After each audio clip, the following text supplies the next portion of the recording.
अस्सलाम वालेकुम वरहमतुल्लाहि वबरकातुहू। अल-यौम यौमुस सुलुस 21 शाबान 1444 हिजरी। आज मंगल का दिन है, मार्च की 14 तारीख 2023। इंशाअल्लाह अब हम अपनी कुरान क्लास शुरू करते हैं। आज हम 18वां पारा शुरू करेंगे और उसी के साथ साथ जो सो सूरह मोमिनून भी शुरू करेंगे। सूरह मोमिनून इसका नंबर है 23 और नुज़ूल के एतबार से है 74 और ये मक्की सूरत है। इसमें 118 आयतें हैं और 6 रुकू है। बिस्मिल्लाहि वल्हम्दुलिल्लाहि वस्सलातु वस्सलाम अला अशरफिल अंबियाई वल मुरसलीन अम्मा बाद फ़अऊज़ु बिल्लाहि मिनश शैतानिर रजीम। रब्बि इश्रह ली सदरी वयस्सिर ली अमरी वहलुल उक़दतम मिन लिसानी यफ़क़हू क़ौली। रब्बि ज़िदनी इल्मा। आऊज़ु बिल्लाहि मिनश शैतानिर रजीम। बिस्मिल्लाहिर रहमानिर रहीम। क़द अफ़लहल मोमिनून, तहक़ीक़ फला पा गए, कामयाब हो गए मोमिन।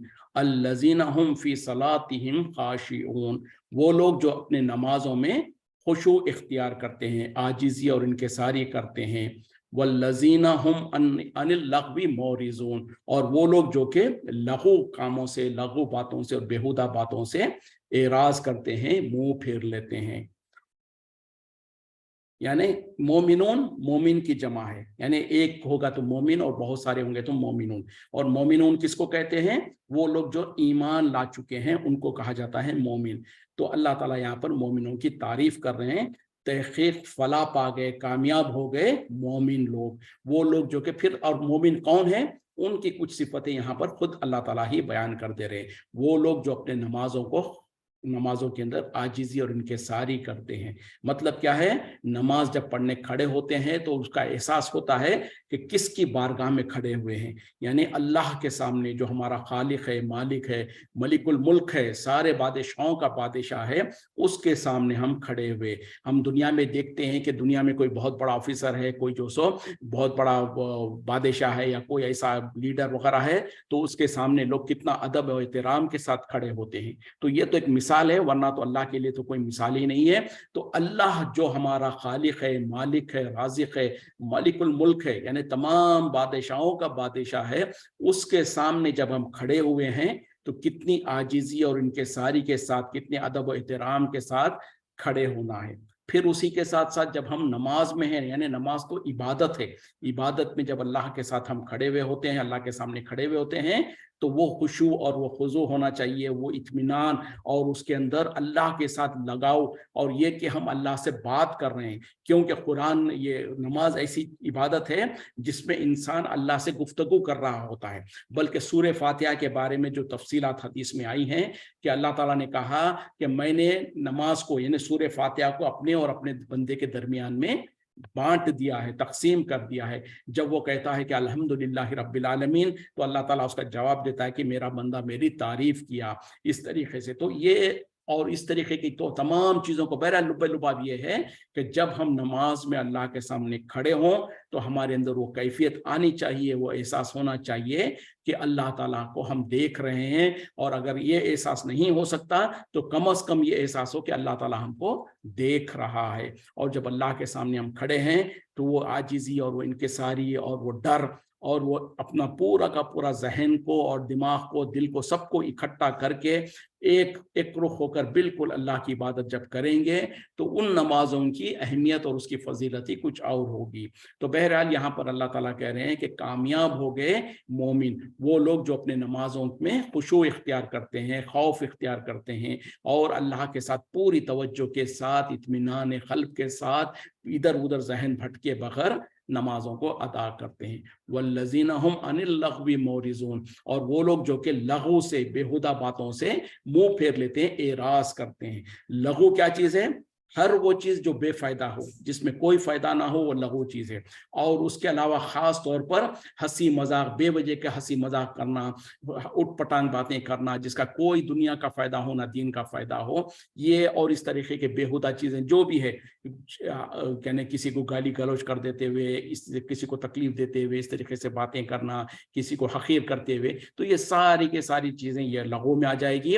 और जो लघु से बच गया तो उसने भी बहुत बड़ा काम कर लिया। तो यहाँ पर दूसरी सिफत क्या है कि वो जो कि लघु बातों से, बेहुदा और बेकार की बातों से बचते रहते हैं। इसीलिए तो नबी सल्लल्लाहु अलैहि वसल्लम ने क्या कहा, जबान से जब कभी तुम कहो तो कोई खैर की बात कहो, वरना खामोश रहो। जैसे कि इंग्लिश में भी प्रॉवर्ब है, साइलेंस इज पता नहीं क्या है, speech is silver, silence is gold. यानी जब अगर बात करना चांदी है तो खामोश रहना सोना है। क्यों कि जब आप बात करेंगे किसी ना किसी के साथ, कुछ ना कुछ बात करेंगे, तो जाहिर बात है कि कुछ ना कुछ उसमें किसी को तकलीफ देने वाली बात, किसी को कुछ करने वाली बात हो जाएगी, किसी की गीबत हो जाएगी, किसी की चुगली हो जाएगी। तो लिहाजा इंसान जबान खोलने से पहले सोच ले कि क्या बात कर रहा हूं, और जितनी बात करनी है उतनी ही बात करें। कुछ लोगों की आदत होती है कि जब किसी के साथ बैठेंगे, दो आदमी बैठेंगे, तो जबान जो खुलती है तो बंद होती ही नहीं, टर टर टर टर टर एक साथ जो चाहे, कुछ जो क्या कह रहे हैं कुछ पता नहीं, बेकार के बकते जा रहे हैं। तो ये ऐसा नहीं होना चाहिए। जब भी हम बात करें तो कोई अक्लमंदी की बात करें, कोई फायदे की बात करें, कोई नसीहत की बात करें, और अगर ऐसा कुछ नहीं है तो खामोश हो जाए, ज्यादा बेहतर है। वल्लज़ीना हुम लिज़्ज़काति फ़ाइलून, और वो लोग जो अपनी ज़कात को अदा करने वाले हैं। यानी तीसरी सिफत क्या है कि वो ज़कात अदा करने वाले। और ज़कात क्या चीज़ है? जो अल्लाह ताला ने हर इंसान, साहिब माल जो इंसान है, उसके पास एक वक्त, एक मियार मुकर्रर कर दिया है। तो उसके पास अगर इतना माल है और वो माल उसके पास 1 साल तक, चांद के महीनों के हिसाब से पूरा 1 साल तक अगर उसके घर में रहा वो माल, क्या कहते हैं कि उसको इस्तेमाल, खर्च का माल नहीं, जो खर्च के अलावा हो, जैसे कि इंसान कोई जमा के कुछ रखता है इस तरीके से, चाहे वो चांदी के शक्ल में हो, चाहे सोने के शक्ल में हो, चाहे रुपये पैसों के शक्ल में हो, तो बहरहाल उसके जो अहकामात है, तो जो ज़कात देने का जिनके ऊपर लाहक होता है, तो उन लोग ज़कात को अदा करने वाले। और जो ज़कात यानी ज़कात देने के मुस्तहिक है लेकिन ज़कात अदा नहीं करते, तो उनके लिए फिर जो वईदें हैं, जो गुनाह है, उसकी भी अलग तरह से तफसीलात है। और दूसरी बात ज़कात से यहाँ पर जो सो अगरचे के, क्योंकि ये मक्की सूरत है और मक्की सूरत में, मक्के में जो सो अभी ज़कात फ़र्ज नहीं हुई थी, तो इससे कुछ उलमा ने कहा कि ज़कात से यहाँ पर मुराद हर वो चीज़ जो इंसान को पाक और साफ कर सकती है। क्योंकि ज़कात भी दर हकीकत में चूंकि माल का मैल है और वो माल को साफ करती है, इस वजह से उसका नाम ज़कात है। तो इससे मुराद क्या है? इंसान अपनी पाकी साफ़ी करने के लिए, सुथराई करने के लिए जो भी सदका खैरात कर सकता है, जो भी अच्छे काम कर सकता है, वो भी ज़कात में शामिल हो जाएंगे। वल्लज़ीना हुम लिफुरूजिहिम हाफिज़ून, और वो लोग जो कि अपनी शर्मगाहों की हिफाजत करने वाले हैं, इल्ला अला अज़वाजिहिम, सिवाय अपने बीवियों के, औ मा मलकत, या जो मालिक हुए वो, ऐमानुहुम, उनके दाएं हाथ, यानी जो लौंडियां हुआ करती थी उस जमाने में वो, फ़इन्नहुम गैर मलूमीन, तो ऐसे ही लोग जो सब बेशक वो मलामत ज़दा नहीं है, यानी मलामत से पाक है। मतलब क्या है कि यहाँ पर जो चौथी सिफत जो बयान की जा रही है, वो लोग जो अपने शर्मगाहों की हिफाजत करते हैं, सिवाय अपने बीवियों के और वो औरतों के जो उनके उनके पास उनके दाएं हाथ उसके मालिक है। यानी पुराने जमाने में जब लौंडियां हुआ करती थी, उन लौंडियों के अलावा, तो पता क्या चला कि मर्द इंसान को अपनी शर्म का हिफाजत करने के लिए दो ही जगह है, एक तो या तो अपनी बीवी है, या तो उस जमाने में जो लौंडियां हुआ करती थी वो। खैर आज के जमाने में तो उसका मामला खत्म हो चुका है, तो आज हम यही कहेंगे कि सिर्फ औरतें हैं जो बीवियां हैं उनकी, उनके साथ तो वो अपनी शर्मगाह को इस्तेमाल कर सकते हैं, उसके अलावा किसी और के साथ नहीं। तो वो ऐसे लोगों के ऊपर कोई मलामत नहीं है। मतलब क्या है, इसके अलावा जो कोई इससे हट जाएगा, जैसे कि आगे भी बात आ रही है, फमन इब्तगा, बस जो कोई चाहे वरा अजालिका, इसके अलावा फउलाइका, बस यही लोग हैं हुमुल आदून, वो हद से बढ़ जाने वाले। यानी जो लोग, जो मर्द, या इसका मतलब ये नहीं कि सिर्फ मर्दों के लिए हुक्म है, दोनों के लिए, और अजवाज में दोनों आ जाते हैं, मियाँ बीवी। तो मतलब क्या है कि हर वो मर्द और औरत और अपनी शर्मगाहों की हिफाजत करने वाले, सिवाय अपने शोहर या अपने बीवियों के, उनके अलावा किसी और के सामने उसकी उसके साथ उसको वो इस्तेमाल नहीं करते हों। और वो औरतें या वो जो सो लौंडियां जो उस जमाने में जो सो बेचा खरीदी जाया करती थी, या नहीं तो फिर इस्लाम, जब इस्लाम के लिए इस्लामी हुकूमतें जब किसी दूसरे गैर इस्लामी हुकूमत के पास उनके साथ उनके लोगों के ऊपर जब अटैक करते हैं, और गैर मुस्लिम जब औरतें जो सो क्या कहते हैं कि उसको बांदी गुलाम बन के जब आते हैं, जब कैदी बन के मुसलमानों के हाथ आते हैं, तो वो भी एक सूरत है। तो बहरहाल ये दोनों सूरतें अभी फिलहाल तो जो सो इस्लाम के अंदर और मुसलमानों के ऐसे कोई ममालिक नहीं है जहाँ पर ये अमल है। तो बहरहाल हम सिर्फ बात उसकी करेंगे जो बीवियाँ और शोहर और बीवी है। तो मियाँ बीवी के अलावा अगर कोई इंसान इसके अलावा कहीं और इसको इस्तेमाल करने की कोशिश करेगा, तो दर हकीकत में वही है जिसके ऊपर मलामत की गई है, और वो गुनहगार। यहाँ पर तो सिर्फ मलामत कहा गया है। उसके बाद बहरहाल जो शरई कानून है, ये इब्तिदा का दौर है, और उसके बाद जो आज के दौर में और इस्लामी हुकूमत जहां पर है, वहां पर अगर कोई मर्द और औरत, मियाँ बीवी जो शादीशुदा है, दोनों में से दोनों हो या दोनों में से, मिसाल के तौर पर कोई शादीशुदा मर्द है, वो अपनी बीवी के अलावा किसी गैर महरम के साथ इस तरीके का ताल्लुक कायम करता है, तो उसके लिए सजा क्या है कि उसको दुनिया में, अगर वो शरई कानून है वहाँ पर, इस्लामी कानून नाफिज है, और वहाँ के जो हुक्मरान है, जो काजी वगैरह है, उनके पास ये मामला जाता है, और गवाहों को सारी चीज़ों को देखने के बाद अगर उसका सबूत, उसका जुर्म साबित होता है, तो उसको पत्थरें मार मार कर ख़त्म कर देना, संसार करना जिसको कहा जाता है, ये सज़ा है। यानी अगर दोनों के दोनों जो मुब्तला हो रहे हैं, दोनों के दोनों मर्द और औरत दोनों शादीशुदा थे, तो दोनों को किया जाएगा। दोनों में से एक था तो जो था उसको किया जाएगा, और अगर कोई दूसरा गैर शादीशुदा है तो उसको 100 कोड़े मारे जाएंगे। तो बहरहाल ये शरीयत के कवानीन है, जिसको हदें कहा जाता है, जो इस्लामी कानून जहां पर जिन मुल्कों में है, और वहां पर भी आम लोग नहीं करेंगे, बल्कि जो काजी है, जो जिम्मेदार लोग हैं, उन लोग पूरा एक ड्यू प्रोसेस, एक अदालत में केस पड़ जाएगा, वहां पर सुनवाई होगी, वहां पर गवाहों को पेश करने के बाद जब साबित हो जाता है जुर्म, तो फिर काजी के निगरानी में वो सजा दी जाती है। तो बहरहाल इस्लाम के अंदर इतनी ज़्यादा सख्ती की गई है कि क्योंकि इसके वजह से नस्लों की हिफाजत होती है, और अगर कोई इंसान ये मियाँ बीवी के अलावा कोई इस तरीके के ताल्लुकात करते हैं, तो ये बहुत संगीन जुर्म है, बहुत बड़ा गुनाह है। तो इसीलिए इसके ऊपर सदा भी उतनी ही सख्त है।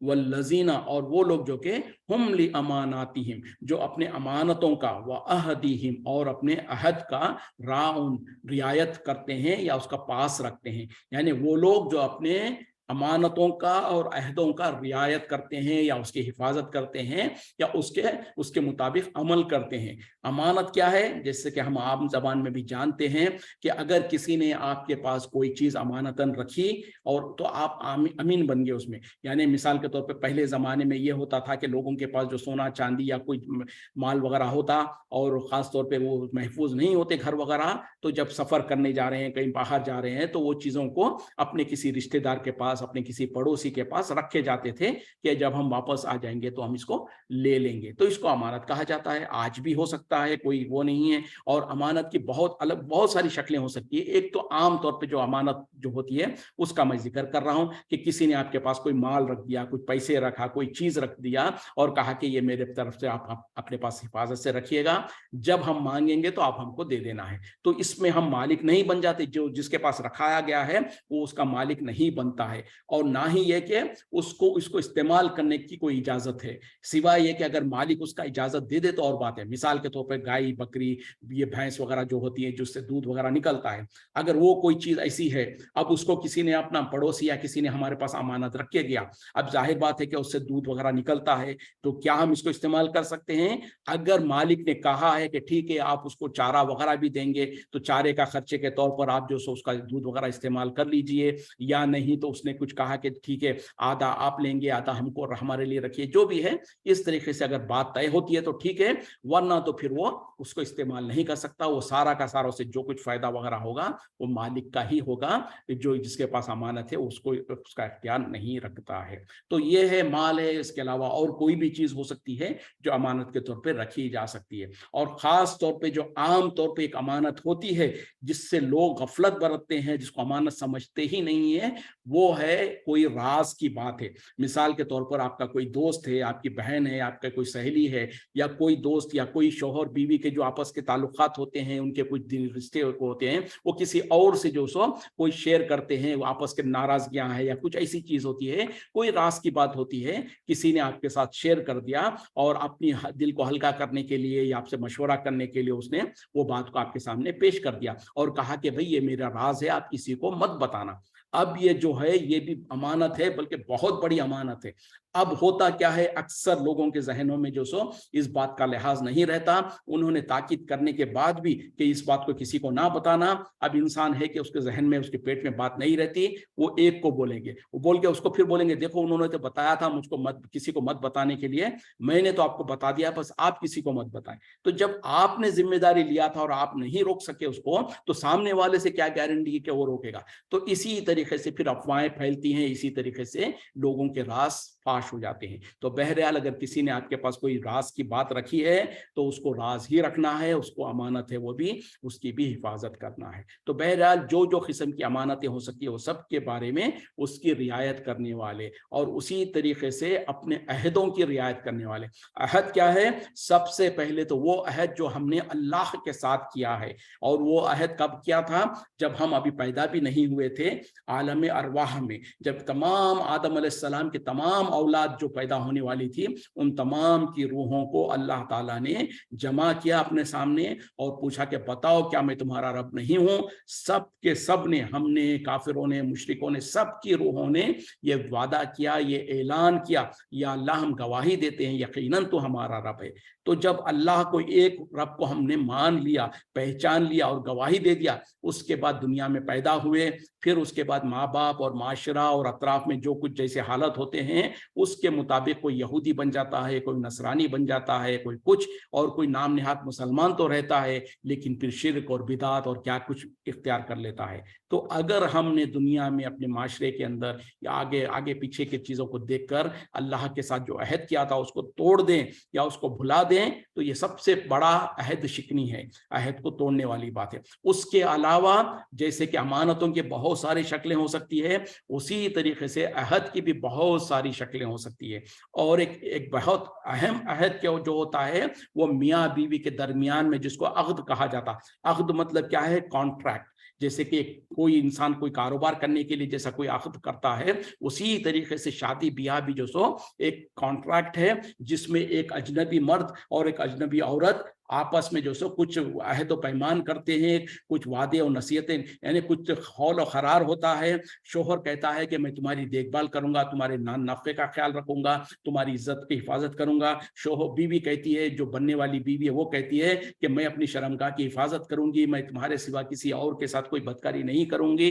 तो इस तरीके का एक अहद व पैमान है और दोनों के हुकूक है, दोनों की जिम्मेदारियां हैं। तो इसको अक्सर लोग भुला बैठते हैं, बल्कि अक्सरों को पता ही नहीं है। अगर कोई बीवी है तो उसको ये पता नहीं है कि मेरे हुकूक क्या है और मेरी जिम्मेदारियां क्या है। कोई शौहर है तो उसको ये पता नहीं है कि मेरे हुकूक क्या है और मेरी जिम्मेदारियां क्या है। इस वजह से हम आए दिन देखते रहते हैं मुसलमान माशरे में छोटी छोटी बातों की वजह से, बल्कि कोई बात ही नहीं होती है, उसके वजह से जो सो तलाक़ें हो जाती है, उसके वजह से नाराजगियां हो जाती हैं, फिर जुल्म ज़्यादती करने पर आ जाते हैं। कोई शौहर इतने जालिम होते हैं कि बीवियों को मारते हैं और उसको तकलीफ देते हैं, और कुछ औरतें इतनी जालिम होती हैं कि शौहरों की बात नहीं मानती हैं, उनके पीछे उनकी ख़यानत करती हैं। तो इस तरीके से बहरहाल तो उनको चाहिए, उनको पता चल जाना चाहिए कि ये ऐसा नहीं है कि हम बहुत चालाक है, अपने शौहर को पता नहीं चल रहा है, हम उनके पीछे जो चाहे कर लें, कोई पूछने वाला नहीं है। उसी तरीके से शौहर ये ना समझे कि मैं तो बहुत ताकतवर हूँ, मेरी बीवी जो है ये गुलाम है, काम वाली है,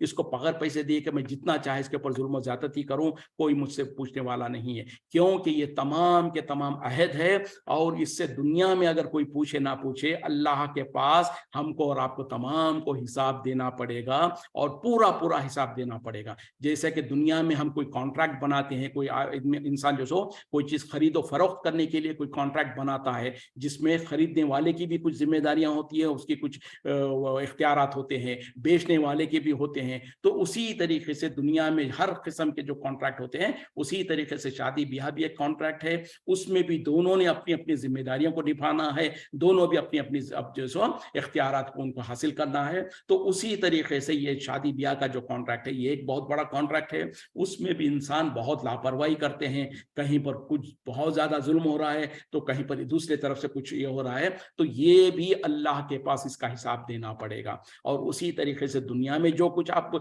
अहद व पैमान करते हैं, किसी से हमने जो सो पैसा उधार लिया और हमने कहा कि इतने वक्त के बाद हम लौटा देंगे, तो आपने अहद किया हुआ है, उनके साथ इकरार किया हुआ है। अब अगर आप अहद शक्नी करते हैं तो गुनाहगार होंगे। उसी तरीके से दूसरे कारोबार वगैरह में जो कुछ होते हैं, तो इससे क्या साबित हुआ, इस्लाम के अंदर सिर्फ जो सो नमाज रोजा ज़कात ही नहीं है, बल्कि आपस के जो पूरी की पूरी जिंदगी है, 24 घंटे की जो जिंदगी है, जिसमें लेन देन, दुनिया के कारोबार के लेन देन भी है, शादी ब्याह भी है, और पड़ोसी और एक दूसरे का उनका भी हक है, और जो सो इबादतें भी है, और उसके अलावा पूरा का पूरा जो जो इंसान जिंदगी में उसके वो चीज़ों से दो चार होता है, उन तमाम में इस्लाम और शरीयत दाखिल है।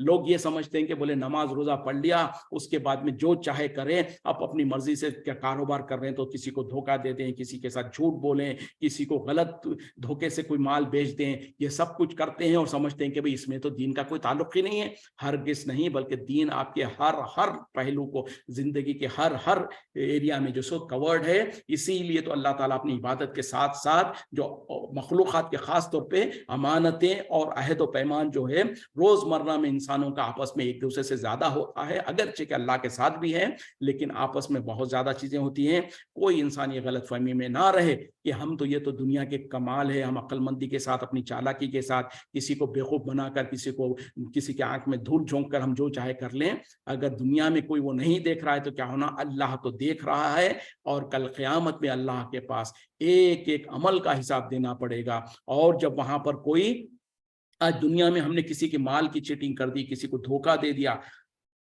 थोड़ा सा माल कमा लिया, तो कल क़यामत में हमारे पास वो माल तो रहेगा नहीं कि हम लौटाने के लिए।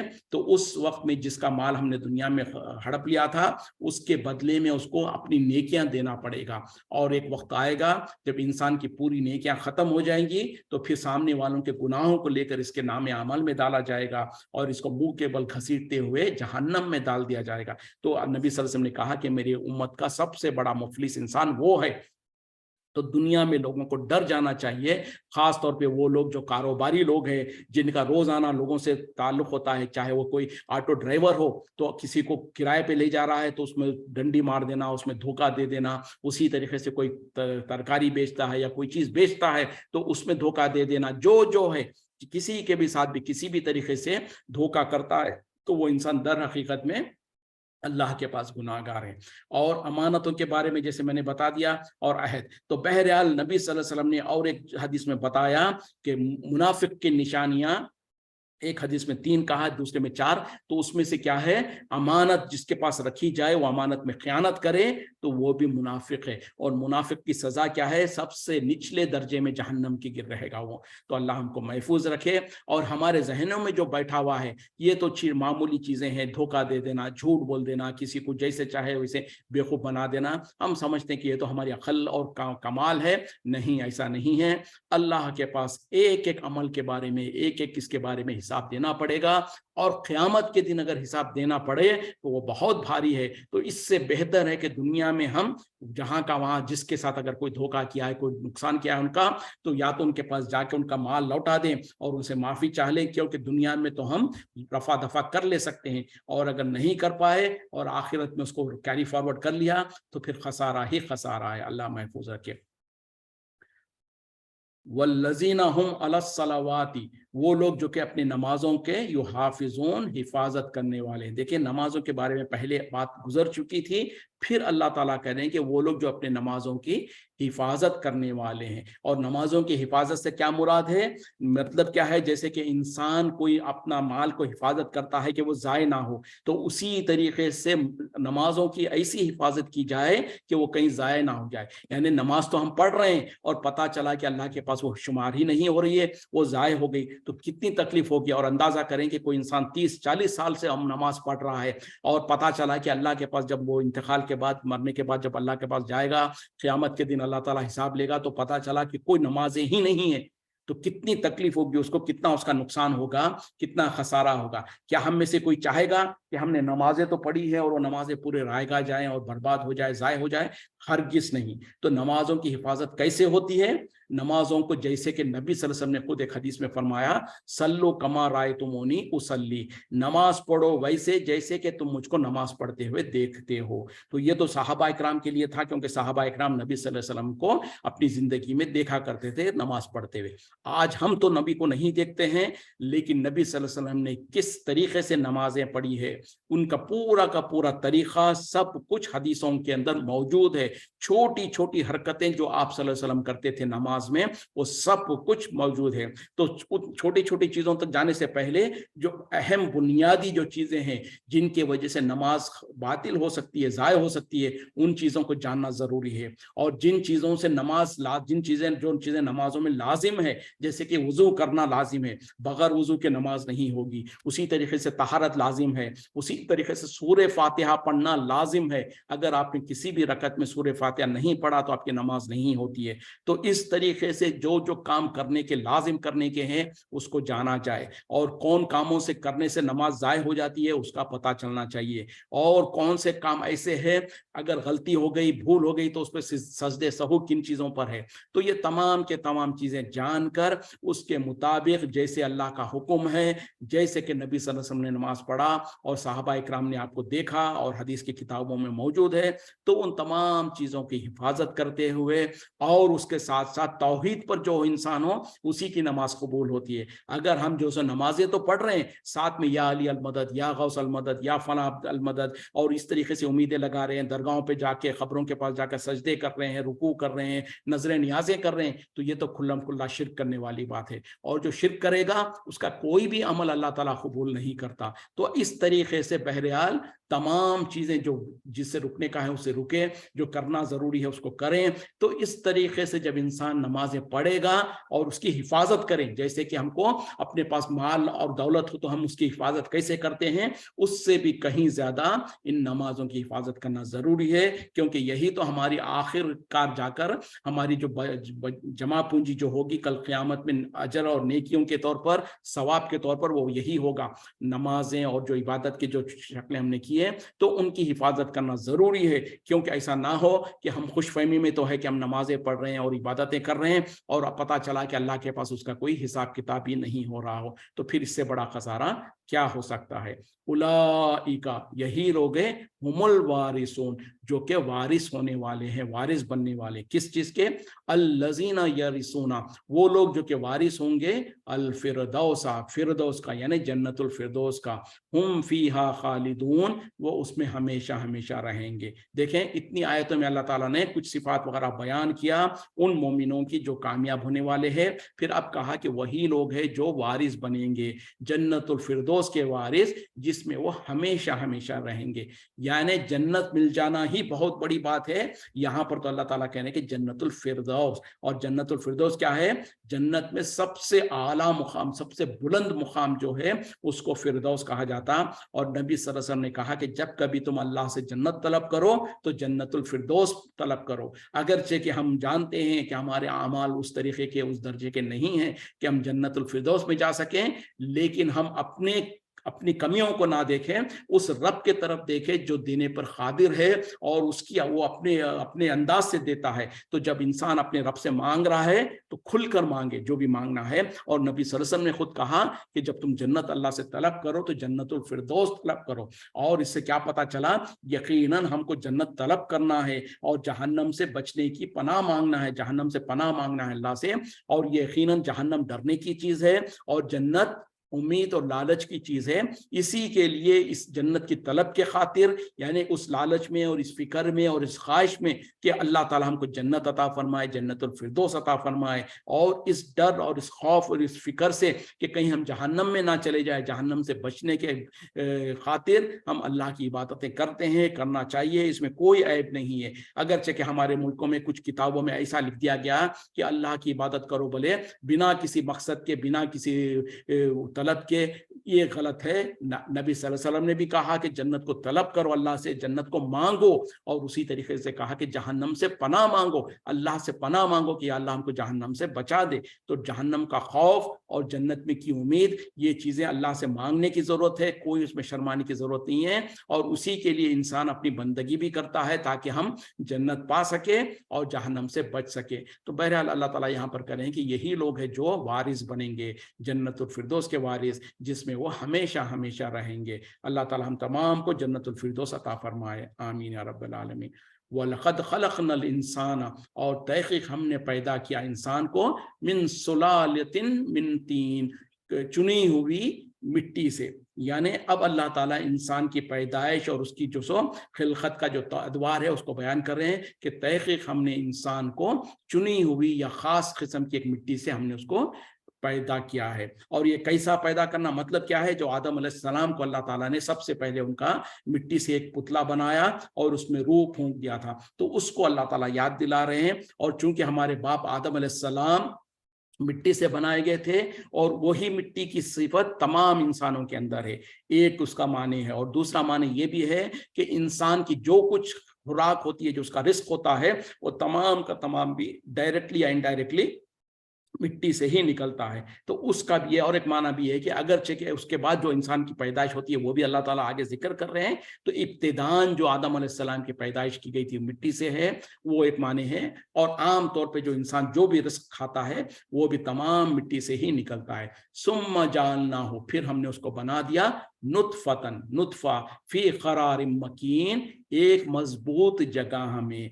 तो अब जो मिट्टी से पहले आदम अलैहिस्सलाम की खिलकत की गई, उसके बाद आदम अलैहिस्सलाम की पसली से उनकी बीवी हजरत हव्वा अलैहिस्सलाम को पैदा किया गया, और उन दोनों के मिलाप से फिर उनकी औलाद और पूरी की पूरी दुनिया में नस्ल इंसानी फैल गई। तो जो नस्ल इंसानी फैलती है उसका जो इब्तिदा जो तरीका है उसको अल्लाह ताला यहाँ पर बता रहे हैं कि फिर हमने उसको नुतफे के जरिए से नुतफा बनाया और उस नुतफे को जो सो एक मजबूत जगह पर ठहराया। इससे मुराद माँ का रहम है, मादर रहम जो कहा जाता, यानी शोहर जब अपनी बीवी से हम बिस्तरी करता है और उसके अंदर जब नुतफा जाता है तो जो उसके रहम के अंदर जो करार मिलता है, जो जहाँ पर बच्चा 9 महीने तक पलता रहता है, उससे यह मुराद है कि अल्लाह ताला ने उस नुतफे को और बच्चे की जो परवरिश माँ के पेट में करता है उसको मजबूत और महफूज जगह से ताबीर किया है। सुम्मा खलकनल नुतफता, फिर हमने बनाया नुतफे को, अलखतन, जमा हुआ खून, फ़खलकनल अलखता, फिर हमने बना दिया जमे हुए खून को, मुज़ग़तन, एक गोश्त का लोथड़ा, फ़खलकनल मुज़ग़ता, फिर हमने बना दिया उस गोश्त के लोथड़े को, इज़ामन, हड्डी, फ़कशफ़नल इज़ाम लहमा, फिर हमने पहना दिया उन हड्डियों को गोश्त, सुम्मा अंशानाहु, फिर हमने उसे बना दिया खल्क़न आखर, एक नई खिलकत, एक नई सूरत में। फ़तबारकल्लाहु, बस बहुत बाबरकत है अल्लाह, अहसनुल खालिकीन, सबसे बेहतरीन खिलकत करने वाला, सबसे बेहतरीन पैदा करने वाला। तो आदम अलैहिस्सलाम और हव्वा अलैहिस्सलाम के जो मिलाप से जो औलाद पैदा हुई, जो कि सारी दुनिया में इंसानों के पैदा होने का और इंसानों की इंसानियत को फैलने का जो तरीका है, उसको अल्लाह ताला ने मुख्तसर तौर पर यहाँ पर बयान कर दिया। और अंदाज़ा करें 1400 साल पहले, जबकि शायद ना कोई इतने ऐसे इंस्ट्रूमेंट्स थे और ऐसी चीज़ें थे जिसके ज़रिए से कोई इंसान पता कर सके, लेकिन उस वक्त में अल्लाह ताला ने ये कुरान में नाजिल कर दिया। और नबी सल्लल्लाहु अलैहि वसल्लम को तो बहरहाल पढ़ना लिखना तो आता नहीं था, आप ये अपने जहन से कहें ये भी महाल था। और उस जमाने में कोई बड़े से बड़ा पढ़ा लिखा इंसान भी होता तो उसके पास भी इसका कोई इल्म नहीं था, बल्कि आज डॉक्टर्स वगैरह जब ये कुरान में आयतें पढ़ते हैं तो वो हैरान होते हैं कि आज से 50-60 साल पहले, 100 साल पहले ये बहुत सारी चीज़ें आज हम मालूम कर सके हैं, जो कि कुरान में इसकी पूरी की पूरी जो सो तफसीलात बयान कर दी गई हैं, और किन किन स्टेजेस से जो सो इंसान को पैदा किया जाता है। पहले नुतफा है, नुतफे के बाद जमा हुआ खून है, फिर उस जमे हुए खून उनको एक गोश्त के लोथड़े के तौर पर बना दिया जाता, और उस गोश्त के लोथड़े से फिर हड्डियां बनती हैं और उन हड्डियों के ऊपर गोश्त को चढ़ाया जाता है। और उसके बाद अल्लाह ताला कह रहे हैं कि हमने एक नई खिलकत को, एक नए जान को उसमें जान डालते हैं, और एक नए शक्ल में पूरा एक सही सालिम एक बच्चा जो सब फिर माँ के पेट से बाहर आता है। तो ये है अल्लाह ताला, जो कि अल्लाह ताला इंसानों को पैदा करता है। और फिर अल्लाह ने कहा कि अल्लाह ताला जो सो बहुत ही बेहतरीन, सबसे बेहतरीन पैदा करने वाला है, पैदा करने वालों में सबसे फतबारक अल्लाह, बस बाबरकत है अल्लाह अहसनुल खालिकीन, सबसे बेहतरीन पैदा करने वाला। सुम्मा इन्नकुम बाद ज़ालिका, फिर तुम इसके बाद लमय्यतून, अलबत्ता मरने वाले हो, मर जाओगे। यानी जब इंसान पैदा हो गया, पैदा होने के बाद कुछ तो पैदाइश के वक्त ही मर जाते हैं, कुछ बचपन में, कुछ जवानी में, और बहरहाल आम तौर पे जो इंसान एक उम्र की जो उसकी पूरा ये होता है बुढ़ापे तक जाता है, और बुढ़ापे के बाद आखिरकार जाकर उसको मरना ही होता है। तो अल्लाह ताला यहाँ पर कह रहे हैं कि सुम्मा इन्नकुम बाद ज़ालिका, फिर इसके बाद तुम मय्यतून, अलबत्ता तुम मरने वाले हो। यानी इंसान पैदा होता है, फिर वो जितनी उसकी जिंदगी लिखी गई है उतनी जिंदगी पाकर फिर आखिरकार वो जो मर ही जाता है। सुम्मा इन्नकुम, बेशक फिर तुम यौमल क़ियामती, क़यामत के दिन तुबअसून, उठाए जाओगे। यानी इस मरने के बाद ही सब कुछ खत्म नहीं हो जाता, फिर तुम क़यामत के दिन तुम दोबारा उठाए जाओगे। तो ये है, और जब उठाए जाएंगे तो फिर हिसाब किताब होगा। इस दुनिया में इंसान ने जो कुछ अमल किया उसके मुताबिक जन्नत या जहन्नम मिलेगी उसको। तो बहरहाल वक्त खत्म हो रहा है, यहीं पर हम रुकते हैं। वाखिरु दावाना अल्हम्दुलिल्लाहि रब्बिल आलमीन, सुब्हानका अल्लाहुम्मा बिहम्दिका, अशहदु अन ला इलाहा इल्ला अंता, अस्तगफिरुका व अतूबु इलैक। अस्सलामु अलैकुम व रहमतुल्लाहि व बरकातुहू।